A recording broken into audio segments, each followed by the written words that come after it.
A beautiful Saturday on Las Vegas Boulevard and a beautiful day for the second day of action at the 2015 Samsung NBA Summer League. Another good crowd packing into Cox Pavilion to watch the Boston Celtics tip off with the Portland Trailblazers. Chad Andrus pleased to be joined by Brent Barry and Jared Greenberg for this one, in which we're going to see a pretty stacked Summer League roster for the Boston Celtics that includes their first-round pick, number 16 overall, Terry Rozier. As we get ready for quarter number 3, we're joined courtside by Vlade Divac of the Kings front office, and there's been a little bit of talk about you guys this offseason. A few things written here and there. We might as well go straight to the source and hear what's true and what isn't true. Vlade, how have you guys been dealing with outside distractions so far this offseason? Summer in Las Vegas doesn't get any better than the Strip, unless, of course, you go down the street to the Thomas & Mack and the Cox Pavilion for the 2015 Samsung NBA Summer League. Another marquee matchup ready to tip off with the Sacramento Kings taking on the Denver Nuggets. Boogie Cousins is in the house, hugging it out with his former coach, Mike Malone. And look, all is well with Vlade Divac and Mike Malone, the new head coach of the Denver Nuggets, his new team taking on his old team. And George Karl has a few ties in there as well, with Denver meeting up with Sacramento. Chad Andrus, Mateen Cleaves, Dana Jacobson ready to bring you this one in a marquee matchup with the 6th and 7th overall picks from the 2015 NBA draft, starting with Sacramento's choice of Willie Cauley-Stein. Well, some people may question why did they take him and what did they see. Well, I don't have sunglasses on. I can tell you exactly what they saw. And they saw a guy with a ton of potential, especially on a defensive end that can guard multiple positions, maybe every position out on the floor. Offensively, he's a guy that can pick and roll, go right to the basket. That's going to draw attention that you have to respect. And then you talk about Moutier, another player, we'll get to him, but Willie Cauley-Stein was a guy that they saw upside, especially defensively. Offensively, I think his game will catch up with him. And then Moutier, here he is. This is the guy. This is the showstopper. This is the guy that can make plays for not only himself but his teammates. Great size at the point guard position. Does a good job of getting in the lane, not only scoring, but being able to get others involved. But his feel for the game is something that you just can't teach. His confidence, his mature level. He's very mature for his age, and that's what you want out of a guy that's running your team. You want a guy that's mature, confident, that plays with a swagger. Here's Samsung's starting lineups. It's Emmanuel Mudiay at the controls with last year's top pick Gary Harris, Ryan Brookhoff, Joffrey Laverne, and Nikola Jokic for Denver. And Willie Cauley-Stein set to jump tip for Sacramento with DeAndre Liggins, James Anderson, Julian Stone, and Douye Dukin on the court for the Kings. Sacramento in black, Nuggets in white, trimmed in the baby blue, with the tip controlled by Emmanuel Mudiay. Jokic, first touch in the post for Laverne. Mudiay's first look, and he lost the handle. Liggins for Cauley-Stein. That's what makes him special. His ability to change the ends of the floor just as good as anybody, definitely in the Summer League, and he'll be one of the best as time comes along in the NBA as well.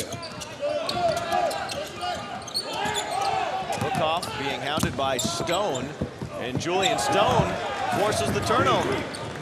Kings active early, defensively. Moutier is trying to get going early, turn the ball over. You don't see Cauley-Stein, but you'll see him. He's coming, running the floor. Good pass by Liggins. We like to say that's just good basketball there.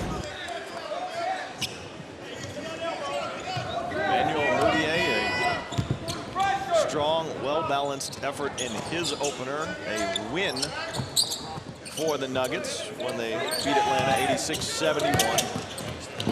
Nice leave there. Jokic can't finish, but Laverne cleans it up. The Nuggets are on the board. Nice pocket pass there by Moutier. Wasn't able to get the finish, but good pass. Cauley-Stein blocked by Jokic. Harris the steal. And blocked by Cauley-Stein. I love it. Both teams are playing with a ton of energy. What a block by Carly Stein. I thought Gary Harris had an easy layup. Out of nowhere. Really, Carly Stein, always a threat on the defensive end of the floor. Come from behind. Anderson to the ring. Carly Stein, he'll be one of those guys when you have a fast break layup, you'll be trying to find out where he is on the floor because he can come out of nowhere and get that and affect that shot. Joffrey Laverne for three. Nuggets lead 5-4. Nice rhythm in the shot, nice rhythm offensively for the Nuggets right now. Laverne, one of the several roster players for Denver competing in Summer League with Jokic, Gary Harris, and Moutier all in that starting lineup. Julian Stone is actually a former Nugget, and he draws the foul there.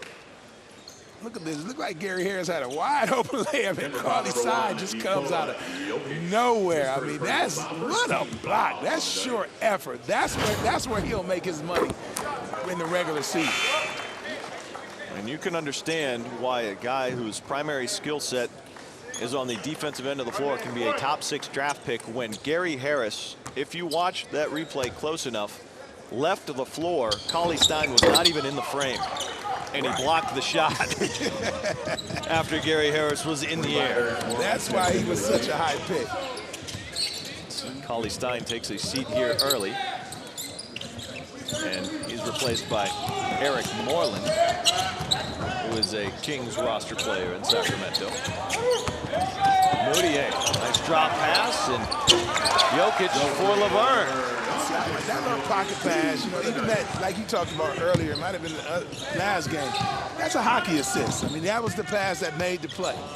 And that is one of the things the Nuggets do love about Nikola Jokic, their second-round pick in 2014, why he has a 3-year deal to come over this season with Denver is his passing ability out of the post, out of the high post. They absolutely in love with the idea of being able to run offense through him. Exactly. It's a luxury to have a guy like that big. You can run offense through. Anderson picks up the personal on the offensive end.